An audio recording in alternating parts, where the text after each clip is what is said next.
thank you. I'm not a very good speaker. I'm not used to this at all, so I just wrote some notes, and I'll try not to be too boring. So I'll start at the beginning with my family and how we managed to end up and find Grand Lake. My parents met in Sweden, even though my mother was from Holland, or as everyone now says, the Netherlands. It's the same place, everybody. And they speak Dutch, and so that's all in Holland. She had moved to Sweden because of the job there, and she had previously written some of the speeches for the Queen, who was Wilhelmina at that time. But before that, she was an intricate addition and a true hero in the resistance fight against the Nazis in Holland when they occupied Holland. And she helped a lot of people escape to safety. She also found humor in many things. And we would tell the story of when she first arrived in Stockholm. She needed to make a phone call. And so she got in line. It was a booth in the park. Got in line and was waiting there. And all these old guys kept staring at her. And Swedes are not quite as friendly as the Dutch. So they stared her down. She finally made it to the front of the line. And it was a men's restroom. So she was very embarrassed. But yeah, they could have told her, and nobody said a word. They just let her stand in line. Anyway, and then another thing we used to do to embarrass her was my dad was always stopping to talk business with somebody, PR, buy a car, sell something, buy something, whatever, and we'd be stuck in the car. 3 of us, my 2 sisters and I, and a group of guys would pass by, and we would whistle and then duck down, and duck, and she'd be sitting there like a sitting duck, basically. So embarrassed. Anyway, that was our best joke with her. But she could take it well. Anyway, so my father was working in textiles, and they met, and then they married in 1949 in Sweden. And my sister and my older sister Monica and I were both born there. And we only spoke Swedish at home till we were about 6 or 7 years old. And it was probably about 1957 when my parents decided to immigrate to the United States. So my father had third cousins in Minnesota, and they had a farm. So he said, okay, I'm dropping you all off at the farm, and I'll find us a place to live. So I guess that's what they did back then. And so it was a few days later. I don't know how long we were there. I remember milking cows, but that was my first experience with cow milking. But he called and he said, I have found the most beautiful place in the world to live, and it's in Grand Lake, Colorado. So anyway, I lost my place. So my mom and sister and I took the train from Minnesota all the way to Granby. And I don't know how my dad arranged it all, but we met Louise Stevens at the train. And she picked us up there and drove us to Grand Lake. And Louise happened to be the postmaster, or postmistress, I believe the first postmistress in Grant County, or maybe even in Colorado, I think. Anyway, we became good friends with Louise and Steve. I think his real name was Elmer, but who wants that name? So he always went with Steve, anyway. But we would stay with them when my parents went on trips. We got to stay with them, and they made the best breakfast. Maybe that's where we got our pancake thinking, but it was pretty nice. And then, so I was going to talk about, the Never Summer store, which is what it is right now. The coffee shop was there on the left as you look at it. And then the post office in the middle, and then the European gift shop, and then Bud Spitzmiller on the very end. He had a tiny little office over there, and we would always go in and bug him and watch him do his crossword puzzles. And we thought he was brilliant doing that, but who knows? Maybe he was doing the easy ones. I don't know. But and his sister Barb, she was always cleaning the cabins. I remember the pine saw she used in every cabin. And we would help sometimes clean those, but not all the time, anyway. But we have to talk about Gus and Anna Spitzmiller. They were so special. She had one of those old stoves that you put wood in and you have to lift it up. And maybe some of you still have one, I don't know, but it was amazing that she could cook anything in that stove. I mean, really. Gus was the plumber and the handyman around town, and but he was so dear to me because he let me drive his truck when I turned 14. And nobody was allowed to drive that old truck, but I could. So that was pretty awesome. And anytime there was a dump run, we had to go to the dump, I got to drive. So it was awesome. And they also had, under their house, where their house still stands there on the hill, they had a storage area under there, like a cellar. And we would gather pop bottles from there, and we could go turn them in for 2 cents each. Lemonade stands, that was great at my age. And then, so yeah, they were awesome. And then my dad actually had the idea of starting a good coffee shop with some authentic Swedish pea soup. But my dad had no idea whatsoever how to make pea soup. So it all fell on my mother. She ended up making the rest of the menu as well. So mainly Swedish pancakes, which in Swedish is called plättar. It's P-L-A with 2 dots over it. T-A-R with lingonberries. And that was, that was our main dish, that with good coffee. And she and the Millers, Gina and Alan Miller, would make liver paste behind the gift shop in this big tub. They had liver paste going, like a bunch of it, because we served a bunch of it. And I never got the recipe from them, but I don't know that I would make it if I did have the recipe. I'm not really sure about that, but anyway. So the Millers and our family were best friends in Grand Lake, and we 4 girls grew up with their 6 kids. They had 5 boys and 1 girl, and they had the Millers Amusement Center. So when you're looking at the coffee shop, it's the next door neighbor was Elsie Patty, we'll get to that, and then was the Millers Amusement Center. And it was awesome because whenever there was a birthday, they would shut the doors and give us kids a bucket full of dimes, and we could play pinballs and games all day long. It was the best birthday ever. So Gina and Alan Miller and our other best friends, Frank and Marianne Moulton, I think you probably know them. They opened the Corner Cupboard Inn, and that turned out to be a really nice steakhouse and dining restaurant. And let's just tell everybody, the Corner Cupboard's right there where Talakwa Square is. Yeah, is that the name of it? I wasn't sure. Talakwa Square? Okay. That was the Corner Cupboard Inn. It had a bar. We remodeled it and opened it. Best steaks ever.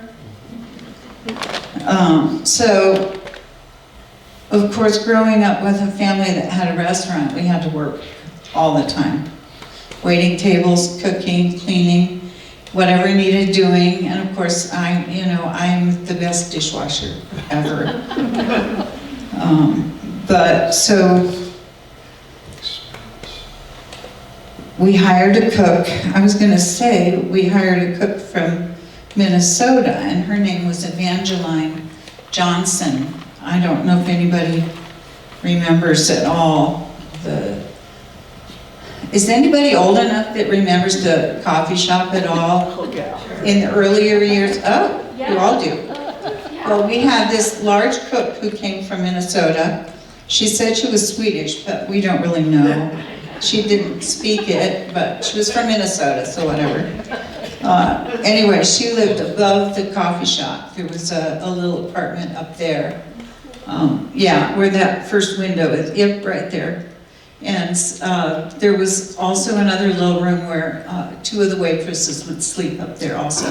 Now that other room right there was above the post office, and there wasn't much there except storage, but we did have an incident where Richard Bridwell, does anybody know the Bridwells at all? No? He fell through the ceiling into Louise's post office. It was, you know, one of those accidental things. He was fine, she was fine, everyone was fine, but... Yeah, let me just tell them, so that was Wendell Bridwell's son that she's talking Does anybody know Wendell Bridwell? about. So, Did you find him at all in any of your... didn't find him. Yeah, I looked too, I couldn't find him.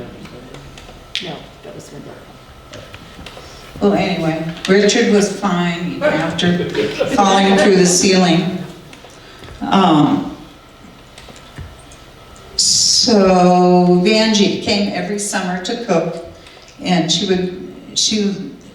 would come on Memorial Day, and then we would take her back to Denver on Labor Day after we closed. But one year it was snowing so bad on Berthoud Pass, so she volunteered to sit in the trunk with the lid open and her legs dangling out. Yeah, because we didn't have front wheel drive or anything, but we need a weight in the back. She was very large. She provided the weight, and we got down the pass safely. She looked like a giant snowman though when we finally made it down. But yeah, I mean, it was treacherous back then. So anyway, back to the coffee shop. I remember that almost every morning, some of the local ladies, like Isabel Bachman, you all know her, I'm sure, Jean Miller, my mom, and others would gather in the coffee shop for their little gossip clutch that they had. Of course, the latest gossip from around town, and then they would make their own gossip as well, I'm sure. And with my mom's gift shop, we were fortunate to meet many summer home people. And I remember the Nobles. Do you remember the Nobles? Anybody? They had a summer home on the lake, yeah. And she was awesome because she was elderly, but she had arthritis really bad, and she water skied every single morning at 8 o'clock. Her hubby would get in that boat and turn it on and go. And you know how cold Grand Lake is? Anyway, she taught me how to water ski, and I learned fast because it is very cold in the springtime. You don't fall in, that's for sure. Anyway, and when I got some time off, I would go fishing at the channel, which is now Point Park. But I do remember Monsignor Berry blessing the worms while he was fishing. I'm not sure that he caught more than I did, but maybe something to be said for blessing the worms. Maybe. And of course the movie theater, we were lucky to have a movie theater with Koki Allmeyer ran the movie theater, and it was awesome. Nobody else had a theater, and I don't think Granby had one at that time either. So I went, I remember, to see the showing of To Kill a Mockingbird, to the early show, and I was so moved by it that I stayed for the other two showings. It was just such an awesome show, and Koki didn't kick me out either. I got to stay and watch them, so that was good. Another pastime would be horses, especially Rocky Garber's horses, and They were now where the condos are being built back there. And I think Elsie Patty had a little studio back there at one time Yeah. as well, later on, after she moved from where the coffee shop was. Yeah, so the stables, of course, are where the hub is now. Yeah. The hub, oh, Yeah. okay. Yeah, I don't know the name of all the new places. I know. Yeah, and don't tell anyone, but when they put the horses out to pasture, of course, I'm telling it now, it'll be public and worldwide. We would sneak in and ride the horses bareback, and we never got caught. So I guess that's okay. Rocky never found us, so. Anyway, and that was where, so the lodgepole building that's behind the Trinity Church, what building is that now? So are you talking about the Davenhaven? No, between the Davenhaven Uh-huh. and that little church back there. There's a field, pasture, Right. but there's also an old lodgepole building. I went to 6th grade class there. Bob, do you Right know? next to the. Was it town council building? Oh, the Living Word Church. Is that what it is? It's where the school was. Yeah. Oh, yeah, that's the Living Word Church. Oh, okay. Good to know. I'll get to that in a minute. Yeah, okay. Let's see. Oh, and then the ice house. Does anybody remember that? So right now where the Crabtree Company is, or somewhere over in there, between that and where the Foghorn Bar was an ice house. And it was an old building, and they would bring ice in because nobody had ice machines back then. So they had sawdust to keep it cold. And that's where we would be on those warm days. Right there, playing in the ice. And of course, the Foghorn was Grumpy's, and now we call it White Buffalo. That's what. It's a White so Buffalo right now, next to yeah. that. Yes. Despite Grand Lake being a small town, we always found trouble or things to do, that's for sure. So in the 60s though, my favorite cousin wanted to visit from Holland. And so she came over to help, but she also loved riding horses. So we would go to the sombrero stables and round up all those horses in the morning when they needed to go back to the stable and watch the sun come up. And it was awesome. And she actually was the first person, female also, to swim Grand Lake. And we've been looking for it. I'm sure the Sky High News wrote about it, but we can't find it anywhere. So if anybody can research any Sky High News or whatever, it was in the 60s, and she swam all the way across by herself with no help. Yes? What was her name? Bernadine Out, O-U-T. She's still my favorite cousin, but she lives in England now, so I went to see her last April. It was awesome. So now I want to talk about Elsie Patty, one of my favorite people also. Her home and building there were in between the Miller's Amusement Center and the coffee shop. And I still smell the paint when you walked into her studio with her oil paints. It was just so awesome. And she was great because if we found a 4-leaf clover, we could bring it to her. She would press it in her books and give us a nickel. So, more lemonade stands. She was awesome. And I have one of her paintings actually in my house. And Joellen Patty is on Facebook a lot. Have you seen her lately? I just visited with her last week. We had lunch Here? in Glenwood. Really? Okay, I know she was in Carbondale for, Yeah, she still lives there, but she's moving. But she's doing well. where's she going? To Montana. Her Oh. daughter lives there. Oh, I guess I won't be visiting. Well, tell her I said I hi. will. She said to tell you hello. Oh, okay, good. I also want to mention a very special couple who we spent a lot of time with, and that was Clyde and Grace Eslick. we became good friends with them, and they were so nice to invite us to breakfast all the time. It was wonderful. Their nice big breakfast. We did always laugh though, because they served fish in the morning along with their, toast and eggs and everything. And we would ask them, what kind of fish is this? Well, it's the whitefish of Grand Lake. We're like, well, the whitefish of Grand Lake? Well, we found out later it was the suckers of Grand Lake. But they were actually tasty. Nothing wrong with it. But when I was fishing, I would catch suckers, and I always brought them to Clyde because I knew that he liked them so much. But and Grace was an amazing teacher and a really good artist as well, very talented. So they were really good friends of my parents too. And we only spent 2 winters in Grand Lake. And do you know where the Howards lived? Up there? Yeah, we had a cabin just down below behind them.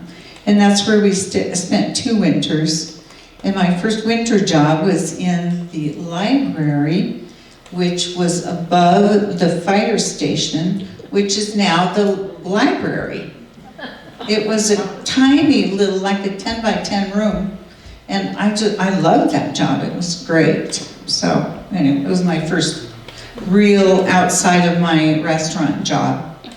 As far as the other winters, we spent in Colorado Springs, where my sister Anna Marie was born, and in Denver, and 1 winter in Sweden, a few in Holland, where my youngest sister Patricia was born.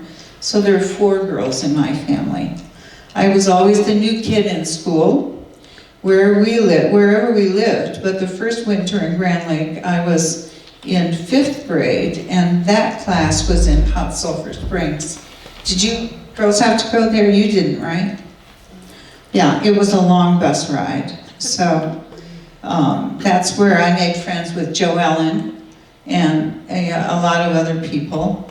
And her parents owned the Patty's Village Inn, which was a popular breakfast place also. Not as good as ours. Sorry, Jo Ellen. But yeah, she always had bacon or something good she'd bring on the bus, and we would just eat it. It was wonderful. My parents, however, their idea of a snack was a Kiphardt herring sandwich. It was very stinky, and I was embarrassed to even open it. But when you're starving, that's what you do. Anyway.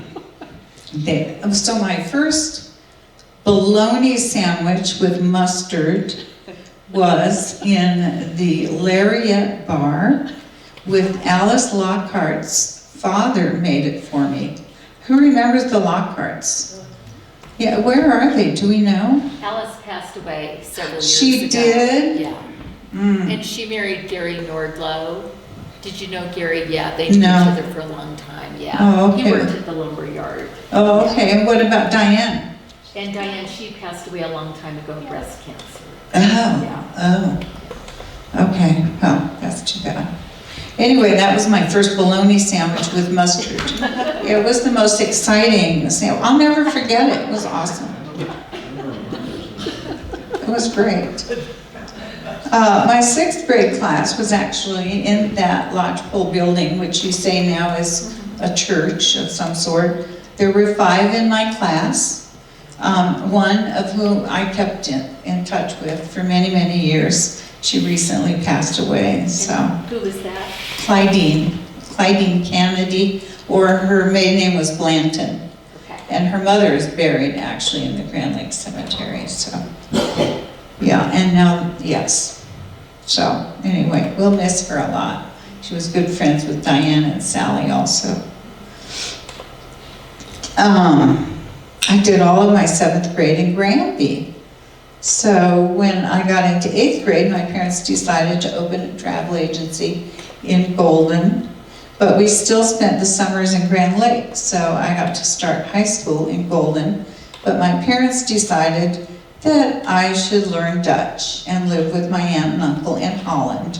So my junior year, I flew to Holland and met my future husband, Ton, and he was in my classroom there. He wanted to come to the US, so once he finished his obligatory Dutch Army duty with the Dutch Army, he wanted to come over and would I find him a summer job. So I got him a job bartending, which he had no clue about, at the Davenhaven Lodge. He had never bartended, and he had never heard of a pink squirrel cocktail or a golden Cadillac, but he charmed his way through it with his smile and his bartender's guide. He was always looking things up, but he had a joke or trick up his sleeve to entertain everybody. And then we were married on December the 8th, 1973 at St. Anne's Church with Monsignor Vera presiding. The reception was held at the corner cupboard, which is now the Talakwa Square. So they opened it for the occasion. And we had a horse and buggy, but of course no snow that day. You know. That's Grand Lake for you. There's no snow right now.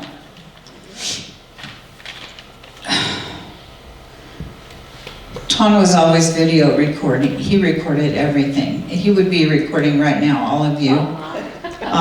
When Grand Lake Lodge was on fire, not the latest fire, but when it was actually burning, he told the firemen that he was with the news crew and videoing, and so he videoed it, and so they let him in, and that video's got to be somewhere on a YouTube somewhere, because it went public, I know. So in 1972, this is interesting, if you all remember the Rainbow Tribe, they were heading our way and panicked for my parents, who probably thought it was the end of the world. So they boarded up all the windows and we made our way to Denver. The invasion was coming. We were almost to Granby when we saw thousands of people peacefully walking. And apparently that group still gathers in different parts of the country today, always peacefully. I looked them up, they go to different locations, but yeah, very peaceful. So July 4th was always another panic for my parents because of motorcycle gangs riding through town and eventually ending up at the famous Foghorn Bar, which is now the White Buffalo. It was just down the street from us, and we were not allowed to go there. But of course we did. We had to check it out anyway. I mean, wouldn't you? You know. So one summer, some of you might remember, maybe in 71 or 72, there was talk of the Hells Angels coming to town. So we opened a coffee shop to serve the armed with guns townspeople who were going to try to stop the motorcycles. Some of you might remember that night, but as I recall, nothing happened anyway. They never showed up, I think. Does anybody remember that night? Guns? I mean, everybody had guns. It was crazy. They had people stationed up on the hills, I was told by someone. Yeah. Yeah. Oh yeah, it was a huge, it was a big panic. So on Labor Day, 1977, my parents were very proud of their new cabin on the lake Jimmy Reed built. And they had just finished their inventory in the gift shop. It was in September. And that was the front of it from the boat view. And he did a great job on that cabin, by the way. Is he here tonight? No. I did let him know, though, that you were... Oh, okay. Okay. Anyway, that night, my parents went out to have dinner, and my mom had a massive heart attack, and she passed away.